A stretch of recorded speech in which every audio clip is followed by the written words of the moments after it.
Kapanalig, let's celebrate Veritas 846 relevance on the airwaves.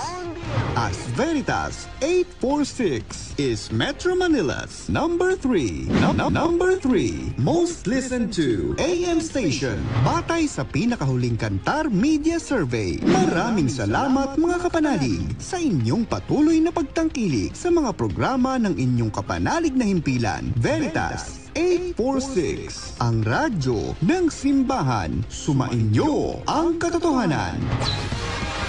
From Mega Manila, Philippines, to the World Wide Web, through broadcast and social media, Veritas 846 Kapanali, 55 years of Catholic broadcasting.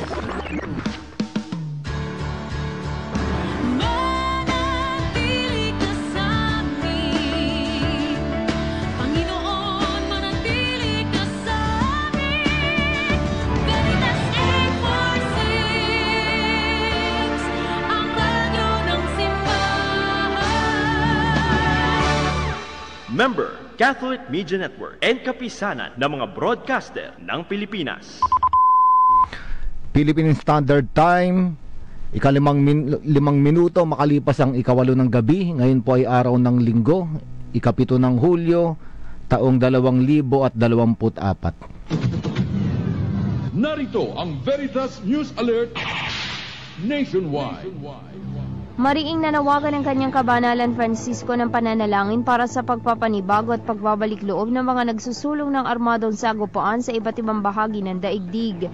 Ito ang bahagi ng panawagan ng Santo Papa kaugnay sa patuloy ng mga sagupaang nagaganap sa iba't ibang bansa na nagdudulot ng paghihirap at pagdurusa ng mga mamamayan. Ayon kay Pope Francis, mahalagang ipanalangin ng bawat isa ang paninindigan at pakikipagsagupaan ng lahat para sa kapayapaan na matagal nang hinahangad ng bawat nilalang. Partikular na ipinapanalangin ng Santo Papa ang sitwasyon at kapakanan ng mga mamamayan ng Ukraine, Palestina, Israel at Myanmar kung saan may patuloy na nagaganap ng mga armadong sagupaan. Magbabalik ang mga balita mamayang 9:00. Ako inyong kapanalig Reynalyn Latran Ibanez, sumainyo ang katotohanan. Abangang muli ang Veritas News Alert Nationwide. Thy word is a lamp unto my feet and a light unto my path. Ang Biblia ngayon. Isang pastoral na pag-aaral tungkol sa nilalaman ng banal na kasulatan, tutugon sa mga usaping kinakaharap natin ngayon. Batay sa katotohanan, lapat sa karanasan. Tuwing Linggo, 8:00 hanggang 9:00 ng gabi, dito lamang sa Veritas 846, ang radyo totoo. Hatid sa inyo ng Paulines, ng Biblical Apostolate ng Archdiocese of Manila at ng Veritas 846. If today you hear the voice of the Lord, harden not your hearts. Ang Biblia ngayon. Makinig.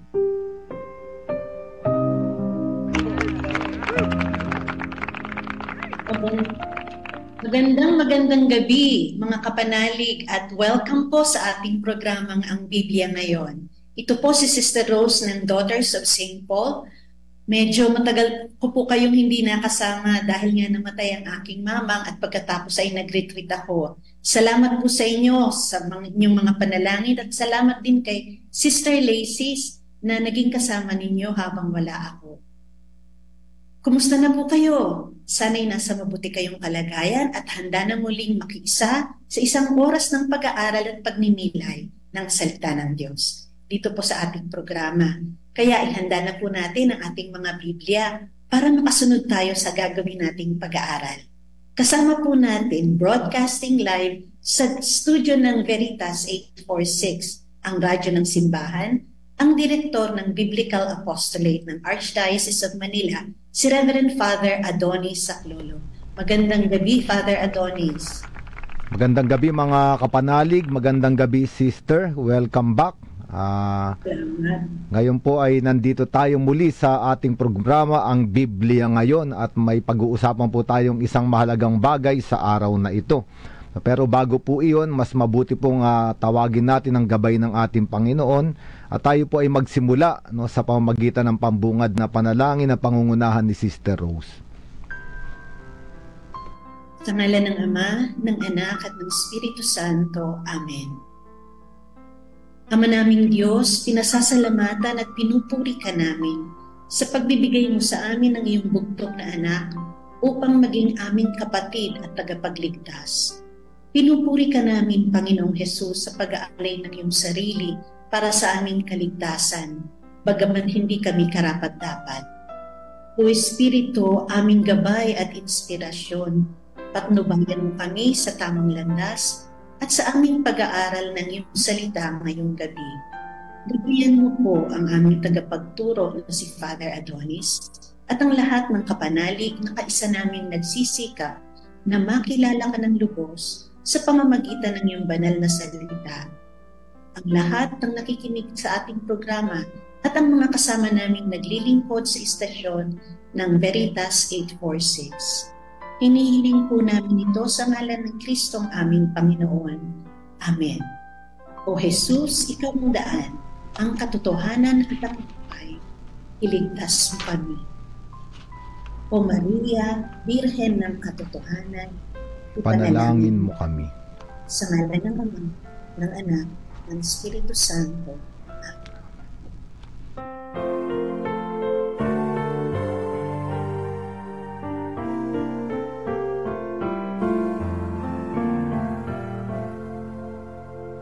Jesus na aking kapatid, sa lupa nami bumalik.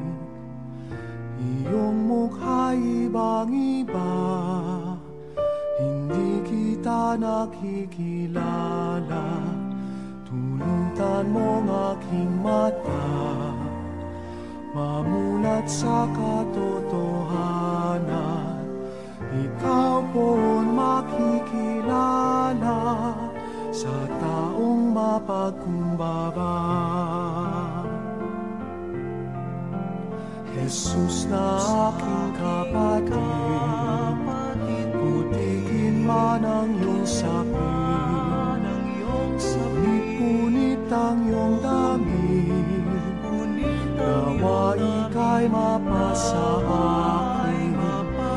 Tulutan mong aking mata, mamulat sa katotohanan. Ikaw po'y makikilala sa taong mapagkumbaba. Jesus na aking kapatid, sa bukid ka nagtatanim, o sa palengke di naman, ikaw ay naghahanap buhay. Tulutan mong aking mata, mamulat sa katotohanan. Ikaw po'y makikilala, ikaw po'y makikilala, ikaw po'y makikilala sa taong mapagkumbaba.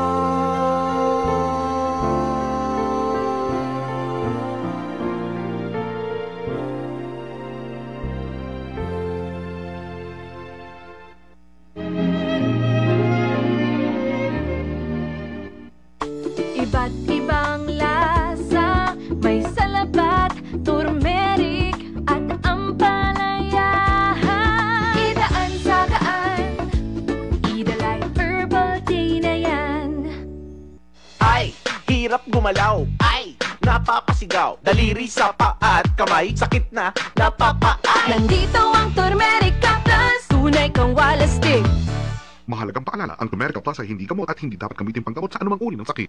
May mga bagay na nasisira ngunit nagagawa ng paraan para lamang mapakinabangan, tulad na lamang ng bisikleta, damit, sapatos at iba pa. Daddy, nasira yung bike ko. Tara anak, ayusin natin. Mami, napunit yung shirt ko. Sige anak, tara ayusin natin. Daddy, Mami, nasira po ang favorite na sapatos ko! Anak, okay lang yan. Nandito lang kami ni Mami. Tutulungan ka namin. Oo nga anak. Ano, tara ayusin natin? Daddy, magkaaway po ba kayo ni Mami? Oo anak. Yung daddy mo kasi hindi makaintindi. Daddy, Mami, tara, ayusin natin! Ang isang bata ay nangangailangan ng buong pagmamahal at paggabay ng kanyang kapwa magulang simula pagkabata hanggang sa paglaki. Ang hindi sapat na pagkalinga sa anak dahil lamang sa hiwalayan ay magre-resulta ng trauma na maaaring niyong dalhin sa pagtanda. Protektahan ang mga bata, gawing buo ang pamilya. Tara, ayusin natin! Isang paalala mula sa CBCP Episcopal Commission on Social Communication, Society of St. Paul, Communication Foundation for Asia, EWTN, TV Maria, Veritas 846 at nang himpilang ito. Thy word is a lamp unto my feet and a light unto my path. Ang Biblia ngayon. Makinig. If today you hear the voice of the Lord, harden not your hearts.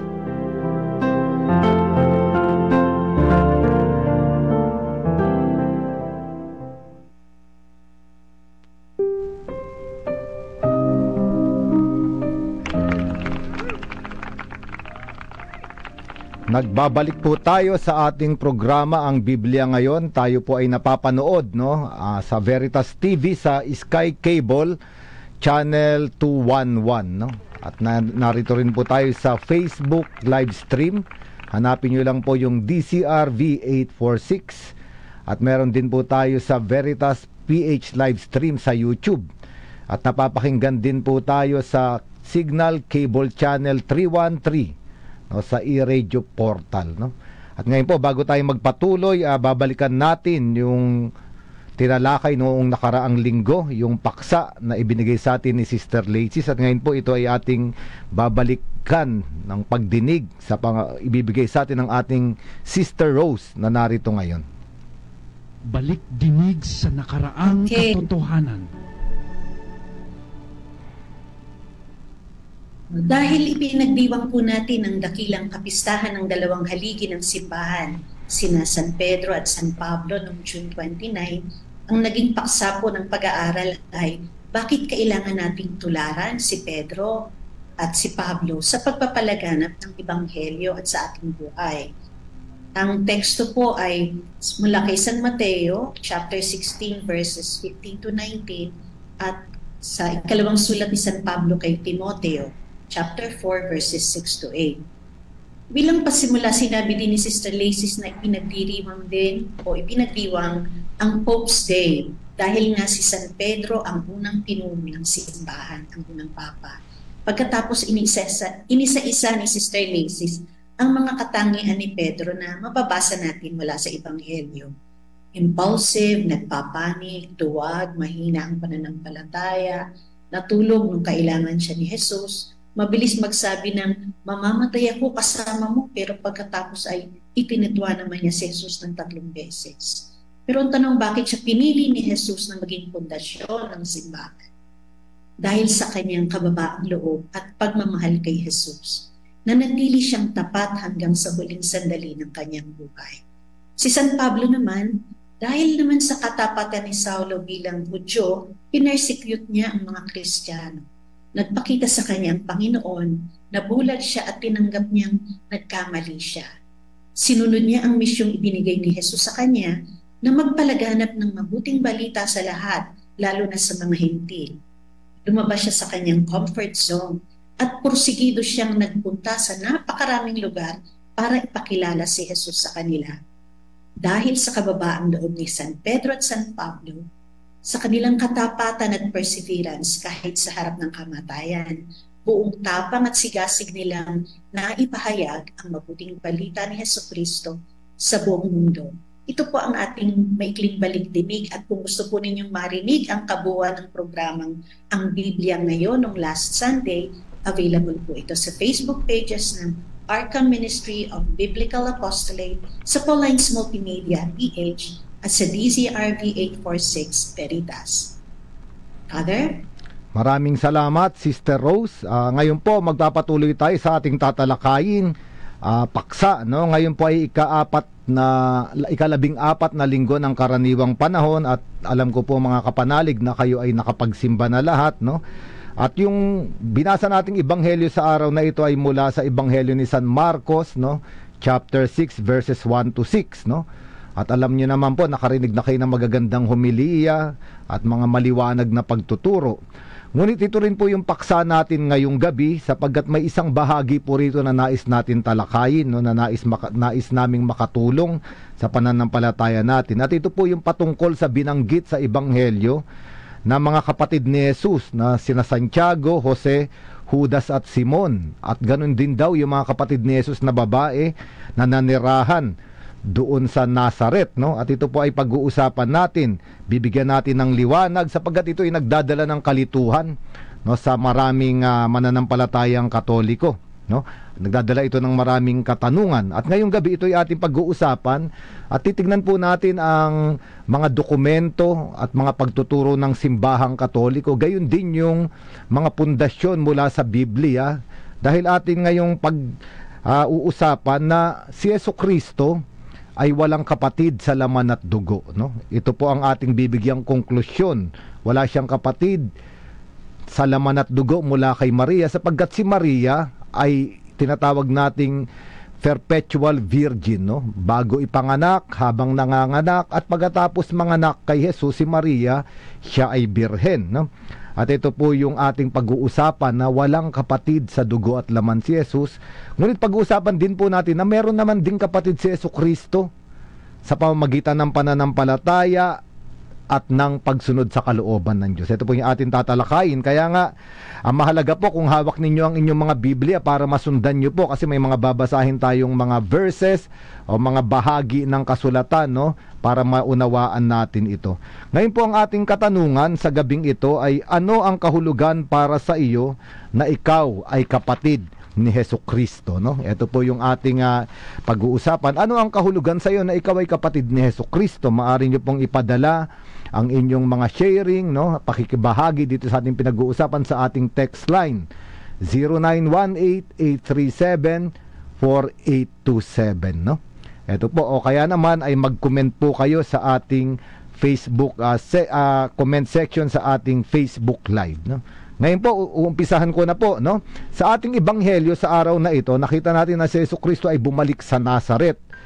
Bakit siya ay galing sa Capernaum? Sapagkat nung nagsimula siya ng kanyang public ministry, siya ay nanirahan na sa Capernaum at doon siya gumagalaw para sa kanyang misyon. Pero sa pagkakataong ito, siya ay bumalik sa Nazaret, doon sa nilakihan niyang bayan, no? At doon, no, namangha yung mga tao at hindi sila makapaniwala yung sa karunungan ni Jesucristo. Sinabi nila na siya ay anak ng karpintero, anak ni Maria, at nakikilala nila yung mga kapatid ni Jesucristo. May pangalan pa nga, no, si Santiago, Jose, Judas at Simon, at yung mga kapatid na babae. Ito yung pag-uusapan natin. Ngayon, unang-una mga kapanalig, ang bayang Nazaret, kapag pinag-aralan natin ito, hindi ito nabanggit kahit isang beses sa Lumang Tipan. O kahit pa nga doon sa Jewish historian na si Josephus Flavius na binanggit ang lahat ng lugar, no, sa Israel, pero hindi niya nabanggit yung Nazaret. Bakit? Kasi ang Nazaret ay hindi kilala, no? Merong isang German archaeologist, no, na sumulat ng maraming libro. Nakilala namin ito sa Israel nung nag-aaral kami, si Father Bargil Pixner. Sabi niya, nung nagkaroon ng mga excavation, nung hinukay yung Nazaret sa panahon ni Jesucristo, ang naninirahan dito ay 120 hanggang 115 tao lang, maliit, no? Halos magkakamag-anak, magkakakilala, no? May affinity sila. At ito'y makikita natin, maunawaan din natin kung bakit itong mga taga-Nazaret ay tinatawag na kapatid ng ating Panginoon, no? Okay, una sa lahat, naniniwala ang simbahang Katoliko simula noong una pa, noong mga unang siglo ng Kristyanismo, na si Maria ay birhen, no? Ever virgin, no? Siya nga yung a parthenos, ever virgin. No, ito'y sinulat nila San Atanasio, nila San Ambrosio, San Agustin. Kaya nga noong taong 553, doon sa Council of Constantinople II, idineklara ng dogma ang perpetual virginity ni Maria, no? Kasama rito sa pagdeklara na ito, ibig sabihin wala nang ibang anak si Maria maliban kay Jesus. At noong year 649, sinusugan pa ito ng Lateran Council, no? Andun pa nga si Pope Martin I, no, para bigyan diin itong dogma na ito. At itong mga dokumentong ito ay nasa Vatican Council II document na nasa simbahan natin ngayon sa Lumen Gentium number 57. Naka-footnote po ito, no? Ngayon, ibig sabihin malinaw sa simbahan na walang anak si Maria maliban kay Jesus. Yung iba naman sinabi nila na ito raw mga kapatid na ito ay anak ni San Jose sa unang asawa. No? Kaya nga raw, sabi nila, nung kinuha ni Jose si Maria bilang asawa, siya ay matanda na. No? Ito po yung maraming nababanggit, no, na sinasabi. Pero ang totoo po, si San Jose ay hindi matanda. No? At si San Jose ay walang unang asawa. No? Walang unang asawa. Na bakit? Na unang-una, kung matanda na si San Jose, wala siyang lakas na dalhin si Maria mula sa Nazareth hanggang Bethlehem. Lalo pa nga nung pinanganak na si Jesus, dalhin maglakbay si Maria, si Jesus, sinamahan niya, pinotektahan, papunta sa Ehipto. No? Kung matanda na si San Jose, ito ay hindi niya nakakayanin. Gayon din, nung bumalik na sila sa Nazareth, yung pagtataguyod sa mag-ina, no? Kailangan ni San Jose ng lakas, no? Kaya nga siya ay karpintero at naitaguyod niya yung mag-ina, no? Ngayon kung si San Jose ay matanda na rin, no? Ang ibig sabihin wala nang kahulugan yung tinatawag na yung titulo ni San Jose na most chaste spouse, no? Kasi yung chastity, ito ay regalo ng Diyos, lalo pa nga ron sa mga kalalakihan, no, na nasa prime of the age, no, na merong pangangailangan sa katawan, no? Kung matanda na si San Jose, hindi niya naman talaga kailangan yung chastity, pero kailangan niya, no? At ito'y niregalo sa kanya. Ngayon sinabi ng maraming ama ng simbahan, no, na si San Jose ay bata pa, no, at si San Jose ay birhen nung tinawag siya ng Diyos na kunin si Maria bilang asawa, no? Kaya nga merong isang encyclical letter si Pope Leo XIII noong 1889 na ang pangalan ay Quam Pluries. Sinabi niya na si San Jose ang huwaran ng mga birhen. Ngayon, bakit si San Jose ay birhen? Bakit mahalaga na si San Jose ay birhen? Sinabi ni Saint Jerome o ni San Jeronimo, ito ay nung ika-4 na siglo, na si San Jose ay isa ring birhen dahil kay Maria upang pangalagaan niya yung pagkabirhen ni Maria at ipanganak sa isang birhen ang Emmanuel. Ito ay sinasabi ni Saint Jerome. At sinabi ni San Beda, ni San Alcuin, ni San Peter Damian na si San Jose ay birhen, no? Sapagkat birhen yung kanyang poprotektahan, yung kanyang papangalagaan. No? Kaya nga sabi ni Santo Tomas de Aquino, Saint Thomas Aquinas, sabi niya, ang pinili ng Diyos para mangalaga kay Birheng Maria na isang birhen ay isa ring birhen, no? Kaya nga nililinaw natin ngayon na si Jesus ay walang kapatid kay Maria sa laman at dugo, pero wala rin siyang step brothers kay Jose, kay San Jose, no? Wala rin, no? At ito yung ating pinag-uusapan ngayon. Ngayon, dito sa ating ebanghelyo, sino itong mga tinawag na kapatid ni Jesus? No, ni Santiago, si Jose, si Judas at si Simon. Sino itong mga kapatid na ito? Bakit tinawag na kapatid? Ngayon, kailangan po natin itong balikan, no? Lalo na sa buong Biblia, sapagkat ang salitang kapatid, brother, o yung kapatid na babae, sister, sa Hebreo, yung brother ay akh, no? Pag plural, akim. Ito yung ginagamit sa sa ancient Hebrew at ancient Aramaic, akim, no? Pero ang salitang ito, yung akh o yung akim o yung brother, ay hindi lang nakapatungkol sa kapatid sa laman. No, mas malawak ang konsepto ng brother, ng akh, no? Unang-una makikita natin na sa aklat ng Genesis, totoo tinawag si Abel na brother, no, o kapatid ni Cain, dahil magkapatid sila sa laman at sa dugo, no. Pero pag binasa natin yung Genesis chapter 13:8, kung meron po kayong Biblia diyan, at Genesis chapter 14:16, si Abraham, tinawag niya si Lot, no, pinakilala niya yung sarili nila, si Abraham at si Lot. Si Lot ay pamangkin ni Abraham, no, sapagkat si Lot ay anak ng kapatid ni Abraham, no? At ang tawag ni Abraham kay Lot, kahit pamangkin siya, ay brother, no? No? Kaya nga yung brother ay hindi lang yung kapatid sa laman, kundi yung tito, pamangkin, pinsan, no? Ngayon, yung brother ay para rin sa mga kababayan, no? Kaya nga halimbawa sa 2 Samuel chapter 19 verse 12, tinawag ni David yung kanyang mga kababayan sa Jerusalem na kayo ang aking mga kapatid, buto ng aking buto at laman ng aking laman. So yung kapatid ay pwede rin sa mga kababayan o kamamamayan sa bansa, no? Pag binasa natin yung Genesis chapter 24 verse 60, si Rebecca naman, nung ipapakasal na si Rebecca, ang tawag sa kanya ng mga magulang niya ay sister.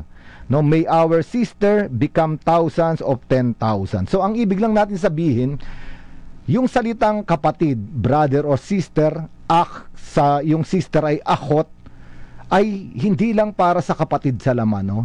Ito ay para sa parehas na pananampalataya, mga kapatid sa tipan, kababayan, malalapit na kamag-anak o malalayong kamag-anak, at malawak yung konsepto ng salitang kapatid, no? Ngayon, bago po tayo magpatuloy, na tayo po ngayon ay dadako sa ating break, no? Pero bago po tayo mag-break, nung nais nyo pong mag-share sa inyong nalalaman o sa inyong nais nyo magbahagi tungkol dito sa ating paksa, pumunta po tayo magpadala ng mga mensahe o pagbabahagi sa ating text line 0918-837-4827, o kaya magpadala po kayo ng comment sa ating comment section sa Facebook Live.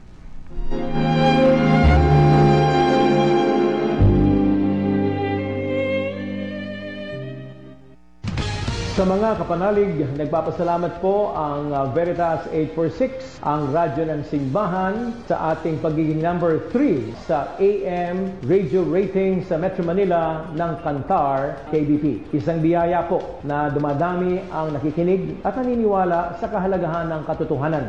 Ang katotohanan ang siyang magpapalaya sa atin. Juan 8. Mag-ingat po tayo sa mga peking balita. Sabi nga ni Pope Francis, fake news is diabolic. Palaging makinig, kapanalig, sa Veritas 846. Sumainyo ang katotohanan. From Mega Manila, Philippines, to the World Wide Web, through broadcast and social media, Veritas 846 Kapanani, 55 years of Catholic broadcasting.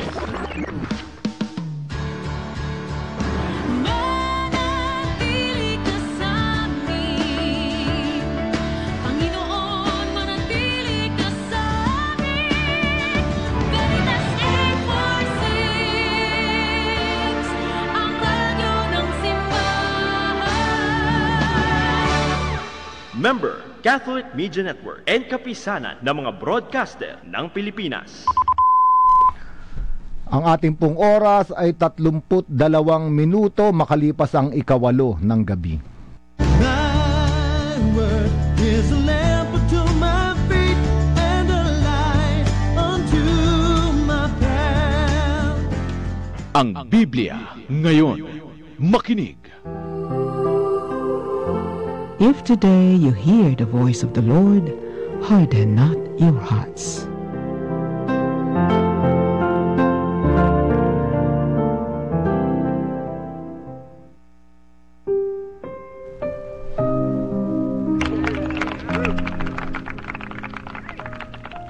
Magbabalik po tayo sa ating paksa, mga kapanalig, Sister Rose. Ngayon pinag-uusapan natin yung konsepto ng brother o sister sa lumang tipan ay malawak, no? Hindi lang sa kapatid sa laman, no, kung hindi higit pa ron. Ngayon, kung alam po natin at nais kong ipaalala, noong panahon na 300 BC, no, bago ipanganak si Jesucristo, maraming mga Hebreyo, Hudyo, Israelita na nasa ibang mga lugar, lalo na sa Ehipto, na hindi na nakakaintindi ng salitang Hebreyo, kaya itinranslate yung Biblia, yung lumang tipan na Hebreyo sa Griego, no? At ito yung tinatawag nating Septuagint. At dito sa Griego, ang salitang ak o yung brother ay naging adelphos, no? Yung sister naman naging adelphe. Ngunit kahit nag-iba yung salita, yung kahulugan o yung konsepto ay kinuha pa rin doon sa konsepto ng Hebreyo, no, na yung brother o sister ay higit pa sa kapatid sa laman, no. Kaya nga makikita natin nung sinulat na yung yung bagong tipan ay sinulat sa sa Griego na. Makikita natin dito iba't ibang bahagi, marami po, magbibigilan tayo ng mga halimbawa, no. Halimbawa si San Pablo, no, noong pinapanalangin niya yung mga kababayan niya, Israelita, para maniwala kay Jesus, ang tawag niya sa kanila ay mga kapatid, no, my brethren, no. Sabi niya, kahit na siya mismo yung mapahiwalay kay Kristo para lang mailigtas ni Jesucristo ang kanyang mga kapatid, at itinuturing niya yung mga Hudyo, mga Israelita, dahil hindi sila naniniwala kay Jesucristo, no. At meron pa rin, no? Halimbawa sa ito yung kay San Pablo sa Romans chapter 9 verses 3 to 4. Halimbawa naman sa John chapter 20 verse 17 at yung mga sumunod, sinabi ni Jesus kay Maria Magdalena, no, wag mo akong hawakan, noli me tangere, no, sapagkat di pa ako nakakaakyat sa aking Ama. Ngunit pumunta ka sa aking mga kapatid, no. At yung mga kapatid dito ay hindi niya kapatid sa laman, kundi yung kanyang mga apostol, no? Makikita natin ito. At halimbawa si Jesucristo mismo ang nagsabi na kapag hindi tayo nagpatawad, no, hindi rin tayo papatawarin ng Diyos. Kaya nga sinabi niya, ito ang mangyayari sa inyo kapag hindi nyo pinatawad ang inyong kapatid, no? Ang pinapatungkulan dito ni Jesucristo bilang brother, hindi lang yung kapatid sa lamang, kundi yung kapatid sa pananampalataya, no? Kaya nga po kung ating pag-iisipan, itong salitang brother o sister ay higit pa sa kapatid sa laman, no? Ngayon, para bigyan po natin ng liwanag, bakit tinawag na kapatid ni Jesus si Santiago, Jose, Simon at Judas? At ito nga po yung ating pag-uusapan. Bibigyan natin ng linaw. Kapag naunawaan po natin at nakilala natin si Santiago, mauunawaan natin lahat. Unang-una, si Santiago, makikita natin siya sa sulat ni San Pablo sa mga taga-Galacia, no? Ito ay Galatians chapter 1 verses 18 to 19. Kasi nung si San Pablo ay magsisimula na sa misyon, pumunta siya sa Jerusalem, at doon nakatagpo niya si Cephas o si Pedro at si Santiago na kapatid ng Panginoon. At etong Santiago na kapatid ng Panginoon, ito yung sinasabi sa ebanghelyo natin na kapatid ni Jesus. Pero malalaman din natin sa ibang bahagi ng bagong tipan na hindi siya kapatid sa laman, no? Maaring siya ay pinsan o second cousin, no? Kasi kapag pumunta tayo roon sa tagpo nung nakapako si Jesucristo sa krus, makikita natin doon yung mga babae, no, nasa paanan ng krus, at meron doon ilang Maria, no? Maraming Maria, si Maria Magdalena at yung isa pang Maria. Bakit? Kasi yung pangalang Maria ay popular at gusto ng mga mga nanay, mga magulang na pangalanan yung mga anak na babae na Maria, kasi galing ito sa pangalang Miriam, no? Yung kapatid ni Moises. At pag pumunta tayo halimbawa sa Mark, kung meron kayong Biblia, basahin nyo po, Mark chapter 15 verses 38 to 41. Mark 15, 38, 41. Sabi rito, naroon din ang ilang babaeng nakatanaw mula sa malayo, no? Nung nakapako si Jesucristo sa krus. Kabilang sa kanila si Maria Magdalena, si Salome, at si Maria na ina ng nakababatang si Santiago at ni Jose. Sila'y mula sa Galilea, mga kababaihan na sumunod at naglingkod kay Jesus. So malinaw dito sa pagkakapako, nandun yung isang Maria na may anak na Santiago at Jose, no? Pag pinagpatuloy po natin sa Mark chapter 16 verse 1, sabi roon nung nailibing na si Jesucristo, pagkaraan ng araw ng pamamahinga, si Maria Magdalena at si Maria na ina ni Santiago, ayun pa rin yung Maria na ina ni Santiago, at si Salome ay bumili ng pabango upang sila ay magpunta sa libingan. Oh? Kaya meron ditong Maria sa ibang mga ebanghelyo na may anak na Santiago at Jose. Sa ebanghelyo naman ni San Mateo, ang tawag sa kanya ay the other Mary, no? Bakit kaya the other Mary? Hindi siya si Maria Magdalena kasi kapag Maria Magdalena, laging nakadugtong yung Magdalena. Hindi rin siya si Maria na ina ni Jesucristo sapagkat kung siya yung ina ni Jesucristo, tatawagin siyang Maria, ina ni Jesus. Pero siya yung isa pang Maria. Ngayon, ang magbibigay liwanag po dito ay itong napakagandang verse, no? Bahagi sa John chapter 19 verse 25, no? Pag pumunta po kayo sa John chapter 19 verse 25, sabi roon sa paanan ng krus, nandoon si Maria, no? Si Maria na ina ni Jesus, na ina ni Jesus, at nandoon pa rin ang si Maria Magdalena at isa pang Maria na asawa ni Cleopas. Ngayon, ang sinabi rito, nakatayo sa tabi ng krus ni Jesus ang kanyang ina, si Maria, Birheng Maria, at ang kapatid nitong babae. Ibig sabihin, dito sa Ebanghelyo ni San Juan, merong kapatid na babae, si Birheng Maria. Ang pangalan ay si Maria na asawa ni Cleopas at si Maria Magdalena. So tatlong Maria sila. Si Maria na asawa ni Cleopas na nasa paanan ng krus, ito yung sinasabi ng ibang ebanghelyo na nandun sa paanan ng krus. Hindi si Magdalena, hindi si Mariang ina ni Jesus, kundi si Maria na asawa ni Cleopas, ina ni Santiago at ni Jose, no? Ngayon, ginamit dito sister of the mother of Jesus. Yung sister nga pinag-uusapan natin, kung sister, kapatid ito ni Maria mula sa kanilang ina, si Santa Ana. Pero imposible naman na yung nanay ay papangalanan niyang parehas na Maria yung anak, no? Mahirap naman yun, hindi natin alam, no? Pwede rin siguro na parehas Maria yung tawag sa dalawang anak na babae. O kung yung sister, yung konsepto ay pinsan o second cousin, maaring itong si Maria ay pinsan o second cousin ni Birheng Maria, no? Kaya nga, ano pa man yung mangyari, si Santiago at si Jose ay pinsan ni Jesucristo. Kung hindi siya pinsan ni Jesucristo, siya ay second cousin, no, ni Jesucristo, no? Ibig sabihin, hindi sila kasama, magkapatid sa laman at dugo. Kahit pa nga puntahan natin yung talaan ng mga angkan, at ito yung tinatawag na genealogy, no? Talaan ng mga angkan. Halimbawa sa Matthew chapter 1, kapag nakita natin yung talaan ng mga angkan, kapag merong kapatid yung panganay, lalo pa nga yung panganay, sinasabi yung pangalan ng panganay at ng kanyang mga kapatid, no? Halimbawa, pagbabasahin natin sa Matthew chapter 1 verses 1 to 2, sabi roon, mula kay Abraham hanggang kay David, ang mga ninuno ni Jesus ay sina Abraham, Isaac, Jacob na ama ni Juda at ng kanyang mga kapatid, no? Si Juda at ng kanyang mga kapatid. At meron pa, no, sa Matthew chapter 1 verse 11, sabi ron, si Amnon, si Josias, si Jeconias at ng kanyang mga kapatid. No, kapag merong kapatid, binabanggit sa talaan ng lahi.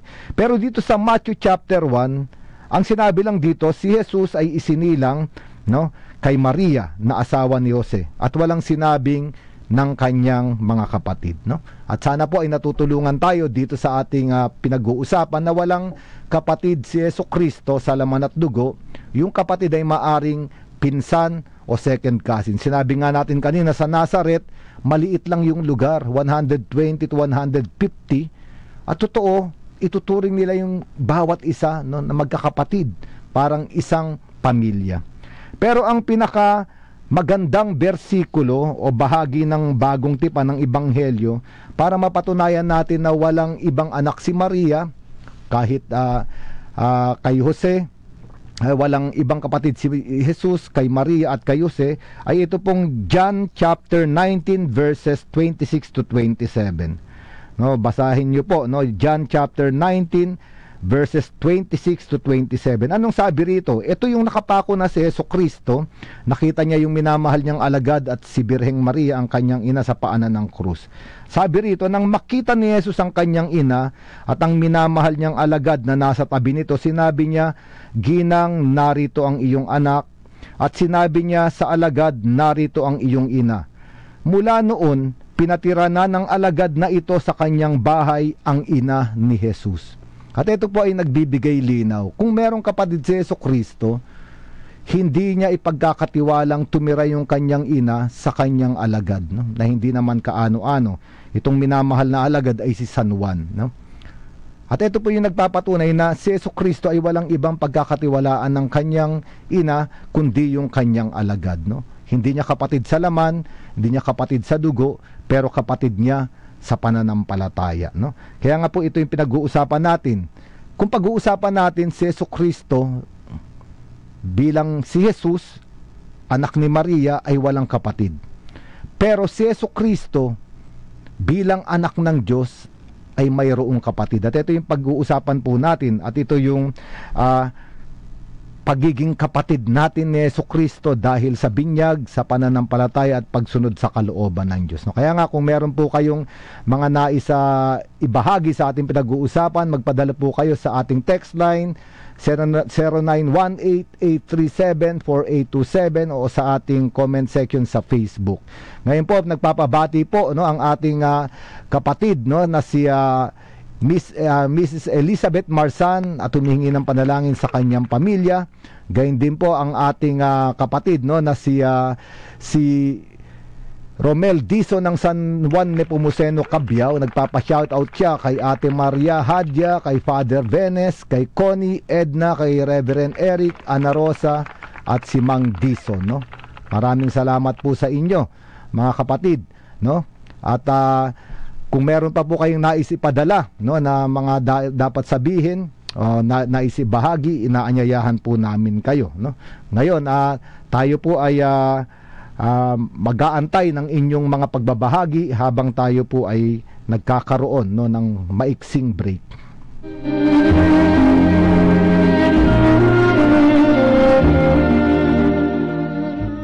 Break time na! Kumain ng tama, mag-exercise at mag-Ampalaya Plus. Clinically tested, ang Ampalaya Plus ay tumutulong sa pag-control ng blood sugar. Ang Ampalaya Plus ay may inam sa mga diabetiko at pre-diabetics. Kaya mag-Ampalaya Plus araw-araw. Mahalagang paalala, ang Ampalaya Plus ay hindi gamot at di maaaring gamitin paggamot sa anumang uri ng sakit. Alagaan ng kidneys, uminom ng 8 basong tubig.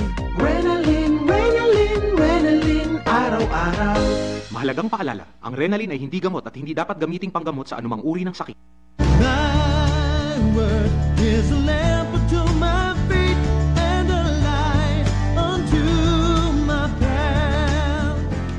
Ang Biblia ngayon. Makinig. If today you hear the voice of the Lord, harden not your hearts.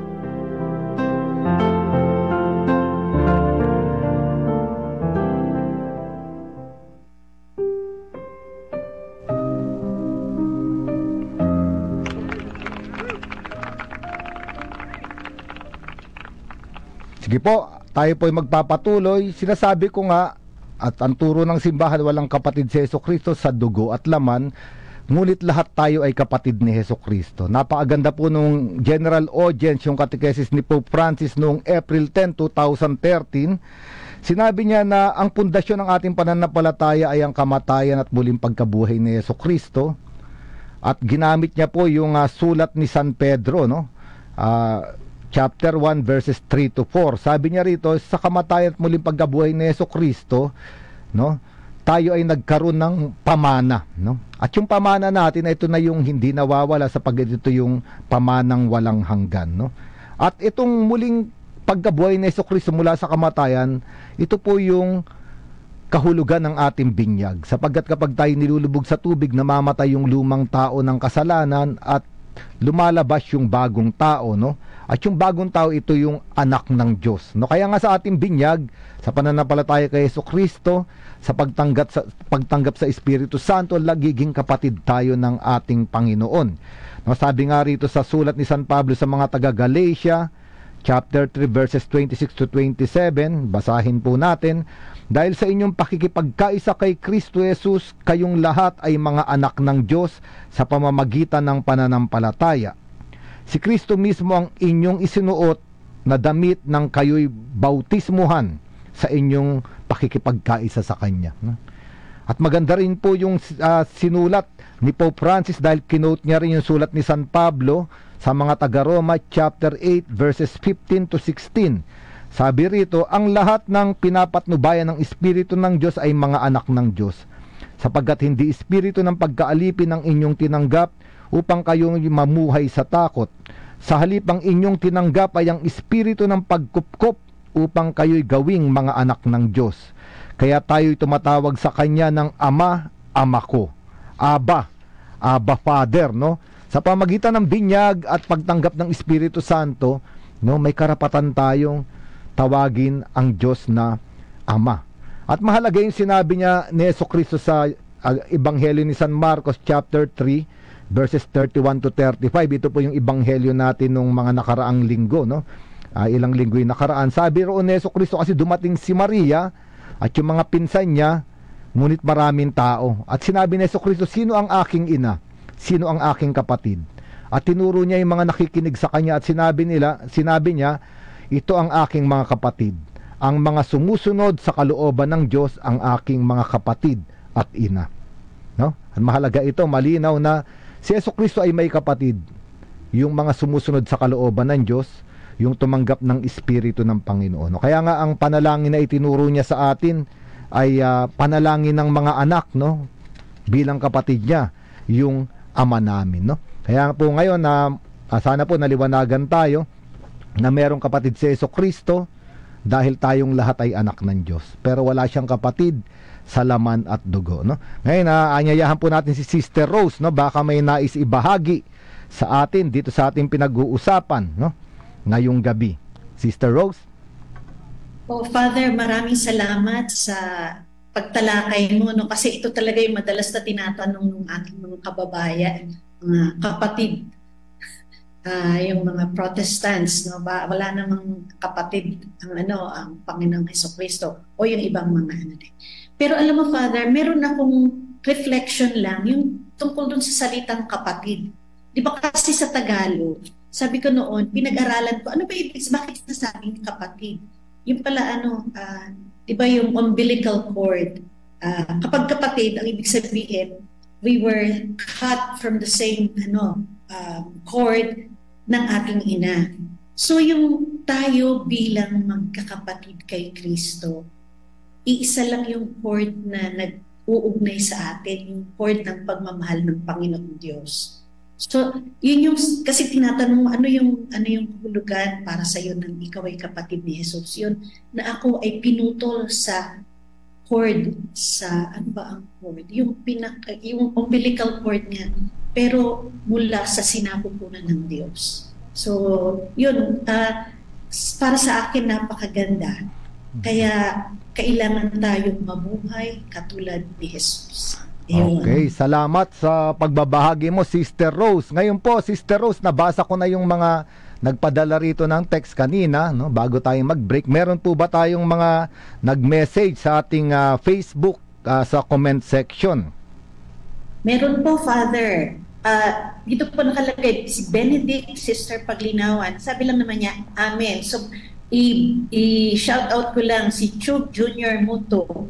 Tapos si June Akupang humihingi ng request para sa guidance of the Holy Spirit para kay Jefferson Esguera at Gabriel Quison sa evangelization sa parokya nila.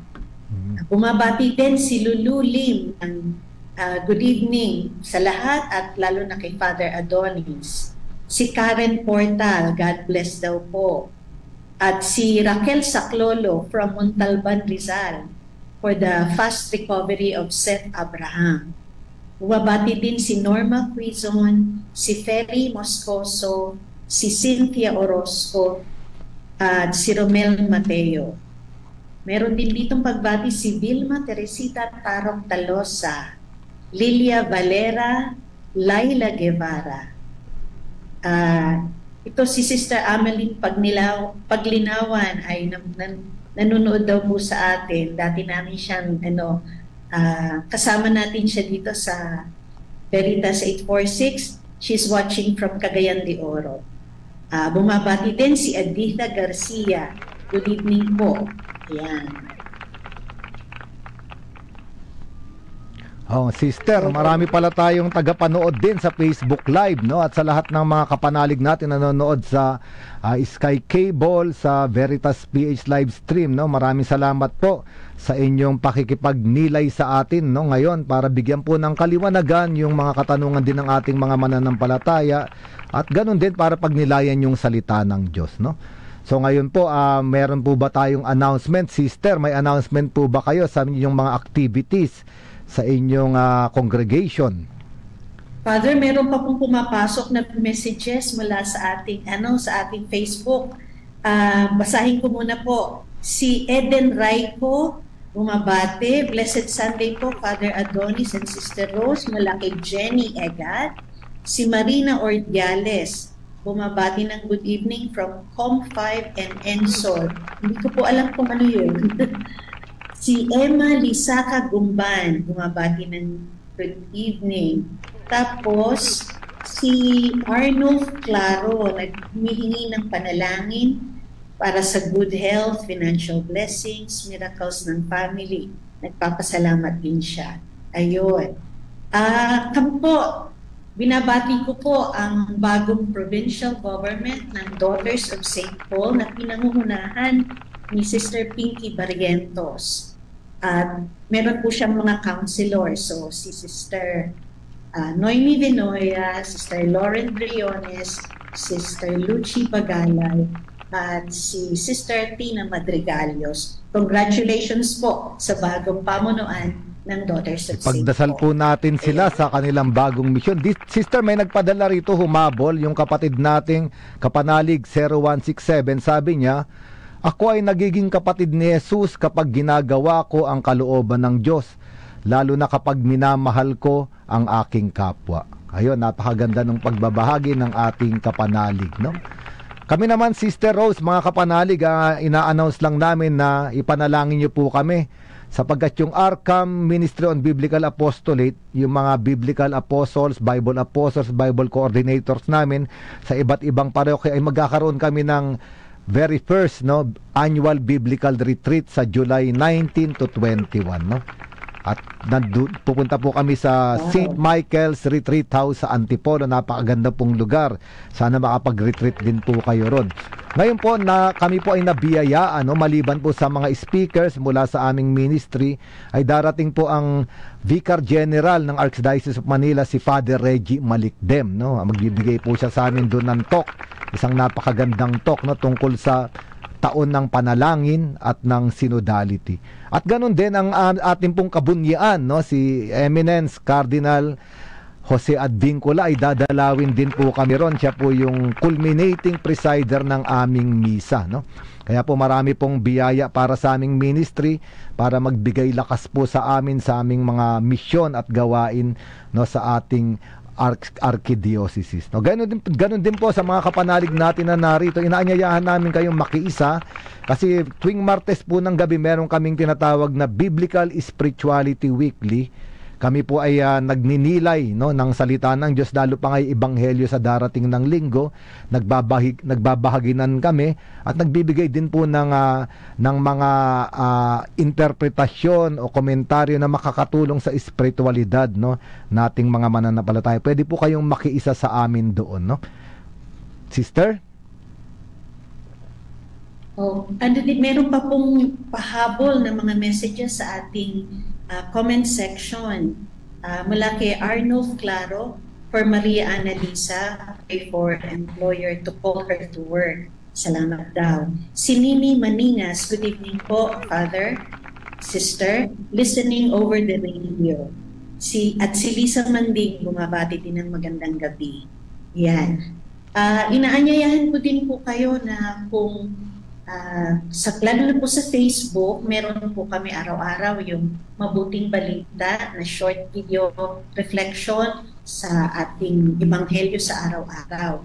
So, tingnan nyo lang po sa Paulines Multimedia o sa Daughters of St. Paul at tulungan nyo po kaming ibahagi sa mas nakararami pong tao. Marami pong nagsasabing nakakatulong sa kanila. So, yun po. Ganun po. Maraming salamat, Sister.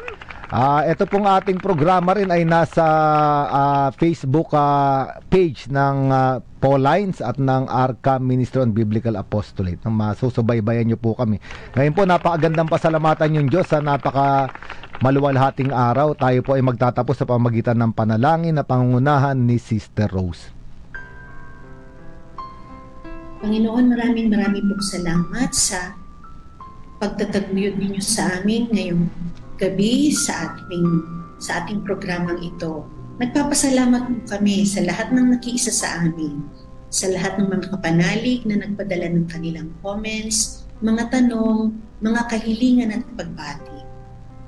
Salamat din po sa ating mga co-pilot sa studio, lalo na si kay Kenneth Corbillian, ating PA, kay Jimmy Francisco sa technical side. Salamat po kay Father Adonis Saclolo na nagbigay ng napakahusay at napakalalim na pagpapaliwanag. Tulungan niyo po kaming isabuhay ang pagiging kapatid ng aming Panginoong Hesus Kristo. Hinihiling namin ito sa pamamagitan niya. Ngayon po, tanggapin natin ang pagbabasbas. Sumainyo ang Panginoon at sumayin niyo rin. At pagpalain kayong lahat, gayon din ang inyong mga pinakamamahal sa buhay ng ating makapangyarihang Diyos, Ama, at Anak, at Espiritu Santo. Amen. Sumainyo ang katotohanan.